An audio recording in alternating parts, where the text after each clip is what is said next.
Yelvanos, and you're watching Biology Discovered. Today's topic is mass extinction. Some scientists believe that the sixth one is already upon us. Today we'll be interviewing two researchers who conducted an experiment on whether or not the sixth mass extinction has already begun. Could this little guy be extinct in another couple hundred years? Let's find out. I have here with me Dr. Jenny Macguire and Emily Lindsey, who are going to help us shed some light on the subject. Thank you so much for being here today, ladies. Oh, thank you so much for having us. It's our pleasure. Now, I guess the audience is all really curious to learn more about this topic, so let's dive right in. So, first of all, let's talk about the basics. What exactly qualifies something as a mass extinction? Okay, so mass extinctions are based on magnitude and rate of extinction. There is a background rate of extinction that occurs normally, but it is usually balanced out by the formation of new species, which is termed speciation. So the proportion of total species that go extinct is known as the magnitude of extinction. The rate refers to the number of species that go extinct divided by the length of time in which those species went extinct. In order for a mass extinction to occur, the magnitude must be 75% or more of species that go extinct. This must occur over a time period of 2 million years, describing rates much higher than background rates, which is about 5 families per million years.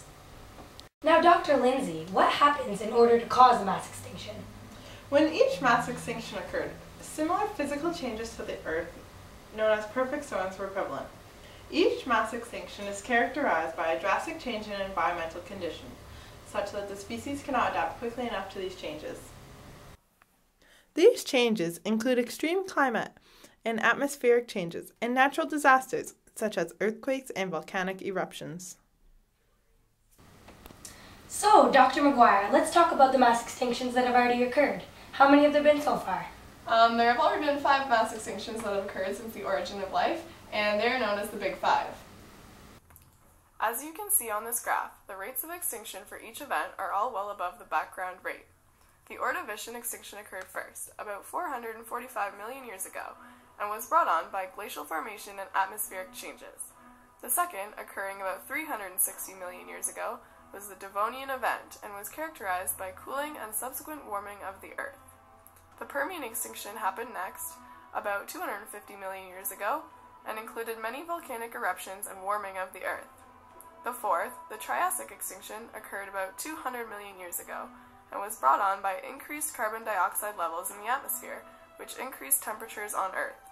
This extinction gave rise to the dinosaurs as a dominant species, as they were able to survive the harsh conditions the best. The dinosaurs prevailed until the fifth mass extinction, the Cretaceous event, in which there was a very fast cooling due to asteroids hitting the Earth. This event is the most well known, as it marked the extinction of the dinosaurs.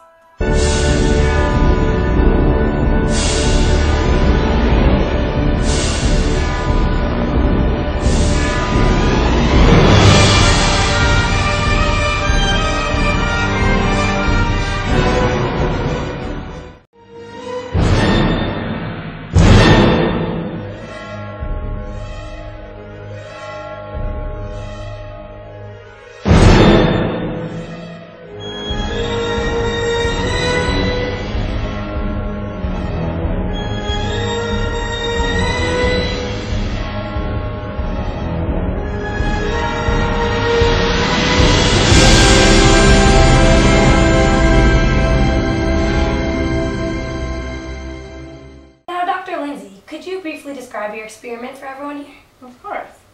We examined recent species extinction rates using fossil records, which occurred over a relatively short period of time. We then converted this information into a rate occurring over a 1 million year time period. However, problems with the fossil record, such as the fact that some organisms are most likely to fossilize more than others due to their body type and geographic location, make the fossil record incomplete, obscuring the data. Also, the fact that we cannot actually measure extinction rates over a 1 million year time period means that we must infer this information, making our data a mere estimate. Now, Dr. Macguire, what can you conclude from your experiment? Is the sixth mass extinction already upon us? Well, the answer really depends on which species will actually go extinct. According to the International Union for Conservation of Nature, species are currently classified as extinct, extinct in the wild, critically endangered, endangered, vulnerable, near threatened, least concern, and data deficient. Any species from vulnerable to critically endangered is considered threatened. We have concluded that if all threatened species go extinct in the next 100 years and rates of extinction remain constant, then we could see a mass extinction event in about 240 to 540 years.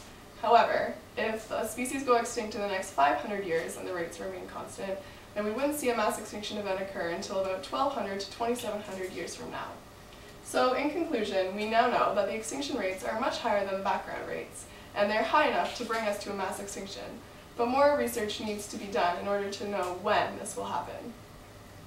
Oh no! 240 years? Is there any way we can prevent this from happening? Sure you can. Currently, our high extinction rates are being brought on by environmental change of human influence. Rising carbon dioxide levels, resulting in warmer global temperatures and atmospheric changes, habitat destruction, hunting and fishing, and the introduction of new pathogens and invasive species are all stressors on the Earth being caused by humans. Okay, so here's the Earth. It's chilling. Damn, that is a sweet Earth, you might say. Round. Alright, ruling out the ice caps melting, meteors becoming crashed into us, the ozone layer leaving, and the sun exploding, we're definitely going to blow ourselves up. If we begin to make drastic lifestyle changes now, and make efforts to save our environment, the sixth mass extinction could possibly be prevented or at least prolonged. So I guess the moral of the story here is we determine our own fate. Thanks so much for being here today, ladies. Thank you. It was a pleasure. That was this week's edition of Biology Discovered. Join us next week when we explore underwater ecosystems.